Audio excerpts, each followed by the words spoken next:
instead of just predicting the next token or next multiple tokens, what if after predicting a single next token, we also take entire vocabulary of tokens and rank which token is closest to the next token, which is less closer, less close, less close, less close. So ranking each token in vocabulary, how close it is to the current token, is easier than trying to independently predict every single next token in multi-token prediction. So this can potentially make the LLM learn better, faster, and easier. Predicting the order of upcoming tokens improves language modeling. Multi-token prediction has been proposed as an auxiliary objective to improve next token prediction. This happens in DeepSeek v3, but it just happens during training. It trains to predict 2 more tokens, but during inference it just predicts 1. So the idea here is that LLM will learn to think about even the tokens after when predicting the next token during the training. So it will just learn better for less compute. So let's actually explain this article with Gemini. It's really good, it's really accurate, and it's more understandable. Because it's getting really complex even at this sentence here, so it's gonna be more technical. So let's adapt it for more YouTube and easier to understand way while actually learning the same thing. Large language models like GPT-4 and Llama 3 are trained on a surprisingly simple principle, next token prediction. And predicting multiple tokens ahead lets the model learn deeper understanding of language. However, multi-token prediction has mixed results. A new paper from Mohammed bin Zayed University, I'm not sure how to pronounce this, of artificial intelligence, predicting the order of upcoming tokens improves language modeling, argues that multi-token prediction's problem is that it's too difficult. Predicting the exact word 5 steps ahead is a monumental task, of course. They propose a simpler, more elegant solution: token order prediction. The new idea: predict the order, not the token. The researchers hypothesized that if multi-token prediction is too hard, a relaxed version of the task might be more beneficial. Instead of asking the model to predict the exact future tokens, they ask it a simpler question. Out of all the possible words in the dictionary, which ones will appear soonest? This is the core of token order prediction, TOP. The model doesn't have to guess the exact word at position t plus 5, it just has to learn that the word appearing at t plus 5 should get a higher proximity score than a word appearing at t plus 10. So t is the current, plus 10 means 10 tokens in advance, which in turn should get a higher score than a word that doesn't appear at all. Example, imagine the input text is "the quick brown fox jumps." The model is at the position right before quick, so the next token is quick, so next token prediction will predict quick. Multi-token should predict quick brown fox jumps. This is very difficult, but token order prediction creates a ranked list for the entire vocabulary. So quick gets the highest score, it's closest. Brown gets second highest, fox gets third highest, etc. And then words that are not in the text in the sequence get very low score. This task forces the model to think ahead, to plan ahead, but in a lot more manageable way. And I think Anthropic showed that these models do plan multiple tokens ahead. And when I was thinking how can we implement LLMs to do hierarchical reasoning, actually just autoregressive LLMs kind of do hierarchical reasoning, because if I want to fly from Berlin to this other city, I'm first thinking, okay, I need to fly, okay, I need to go to airport, I need to buy a ticket. So actually hierarchical reasoning can also be done in a linear autoregressive fashion. You just think about more abstract things first and then break them down.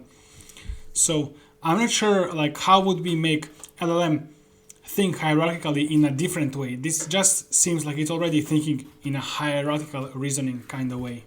But that's besides the point of this. I was just explaining that. How TOP works in practice. Model architecture. The main body of the transformer model remains the same. At the very end, the output is fed into two separate heads, simple linear layers that work in parallel.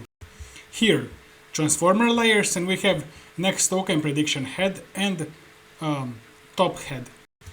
Next token prediction just predicts the next token, while top head assigns a score for every token in vocabulary based on its proximity to the current token. The loss function. During training, the model's performance is measured by two losses that are simply added together. Next token prediction loss and top loss, which is learning to rank loss, that compares the model's predicted ranking of tokens with the true ranking from the text. How is this different than multi-token prediction? I'm not sure, because it still needs to predict. What? How is this different? I'm not sure exactly. Okay. So the difference here is that we are not actually adding more layers to the transformer. We are just adding one additional head, and now these layers inside a transformer, they are connected to both of these heads. So with back propagation, they will learn to predict both the order and the next token. So the computational overhead here is smaller. This is just like maybe small auxiliary loss, but I still feel like this is still next token prediction, like multi-token prediction. You are still predicting multiple tokens, it's just maybe less architecture modifications. And during inference, this top head is completely removed, just like in multi-token prediction in DeepSeek. So this is just for training. This is to make internal representations learned during training much richer and more forward-looking. On the surface, both methods are concerned with future tokens, but the fundamental difference lies in the nature of the question being asked for the model. So in multi-token prediction, the token predictions are independent from each other. So you are, for example, in weather analogy, you are asking the exact temperature Tuesday noon, Wednesday noon, Thursday noon. And it's more difficult than in maybe the analogy would be predict which temperature, which day has higher temperature, which day has lower temperature based on like previous days, next days. So if we have a single token, when predicting multiple tokens ahead, we need to predict every single token independently, while in the ordering ranking prediction, we kind of predict all of them at once. I think it's we have more information, it's easier to predict, to order them, than to try to predict every single token independently. That's my understanding of it. They use .1w. I recommend using mu on n.1w. So they're gonna add multiple experiments to this paper, comparing with DeepSeek v3 version of MTP. So I recommend you can also do this research if any of you want to figure out what research you want to do.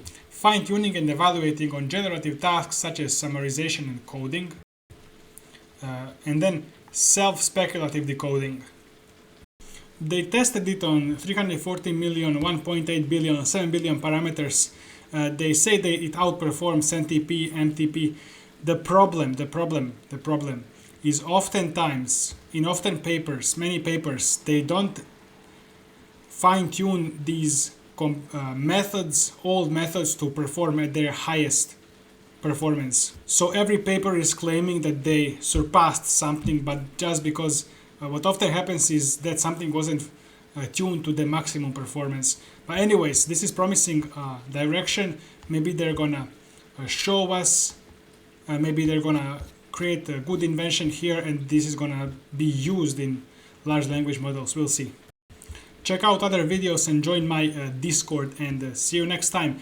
I want to make these courses for beginners to learn, and I want to make, on my Discord, I want to make like research projects where we can even post papers, but I'm not sure how to do all of that yet. I'm just trying to figure out, so you can help me and give me your ideas.